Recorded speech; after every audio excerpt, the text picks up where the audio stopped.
Hi everyone, welcome back to my channel, and for today's video guys, nandito tayo sa Barangay Asis Mendez, Cavite, and meron tayo dito ang last 2 lots. Ayan na mismo guys, 400 square meter, yung katabi niya sa likod 385 square meter. Ito guys, ayan, undergoing development, sesementohan po ito. Ayan siya guys, lalagyan na rin ng drainage. Ito, from this barangay road, sesementohan yan. Ito pag dinaretso nyo, going yan sa East West Road, going to, meron daan papunta ng Aguinaldo Highway, going to Calax. Ito, pag diniretso nyo, mga 5 minutes going to Tagaytay Cockpit Arena. In ang landmark, mga 5 minutes yun. So puntahan natin ito. Ang ating property, ito yung entrance from that flag. Ayan, pag ganyan. Tapos ito, entrance. So lahat yan is sold na. Ang remaining na lang is yan mismo. Wait, pakita ko sa inyo. Yan, 400 square meter yan, corner lot. Diyan, magkakaroon niya ng kalsadang pag ganon. Tapos sa dulo doon, yan, 385 from that truck, pag ganyan 385 doon, tapos lalagyan ng bakod yun. Tapos yan, yung property, may bakod din yan doon sa likod, and may parks and playground.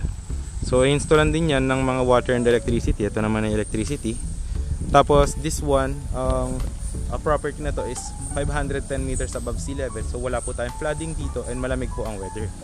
So yan, ang price natin guys, puntahan natin yung lot para mas ma-visualize nyo. Ayan yung mga kapitbahay guys, ayan o. So marami ring mga nakatira. Ayan. So yung corner lot, 7,480 per square meter. Tapos 400 square meter. Full DP is 24%. Yung remaining na 76%, 3 years 0% interest. Yung 385 square meter doon is 7,150 per square meter. Tapos 385. Tapos after the down payment, 24%, 76% balance is 3 years to 5 years to pay. Pag 5 years with interest, pag 3 years 0% interest. Tapos free title transfer na din yung property natin. So yan guys, ginagawa na yung drainage tsaka yung kalsada dito. Ayan. Alright. So if you are looking for a lot na pwedeng pang retirement or business, I highly advise this one. So yan na mismo siya. Ito na yung barangay road. Kasi na patakitay na yun. May mga tricycle din dito. Lahat ng kailangan nyo everyday. So yan, na-install na ng mga drainage system. Ayan. So from that stick hanggang doon, tapos hanggang doon sa may truck, that's the 400 square meter. So perfect square. Ayan.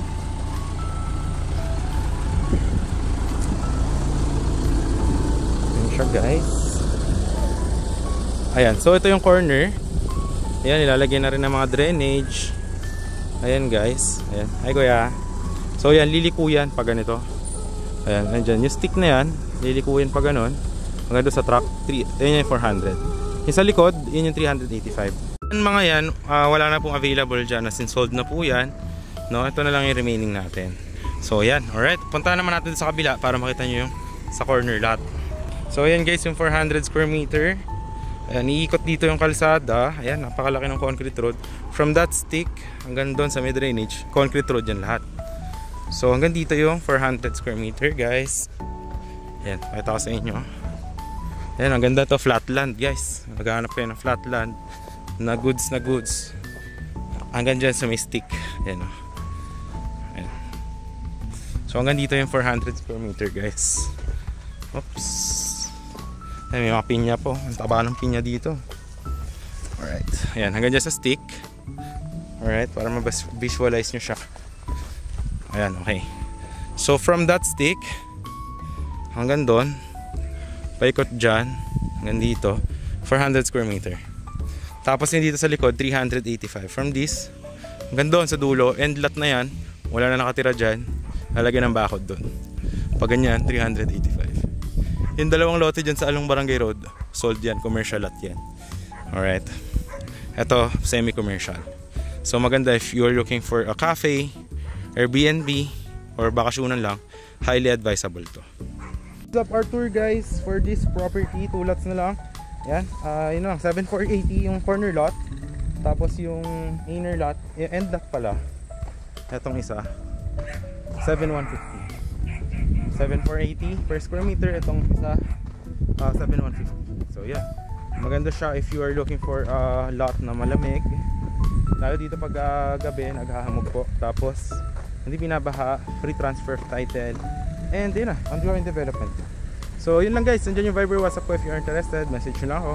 So for now, ipapakita ko yung mga finished projects natin para magka-idea kayo ano yung tsura ng mga projects natin pagtapos.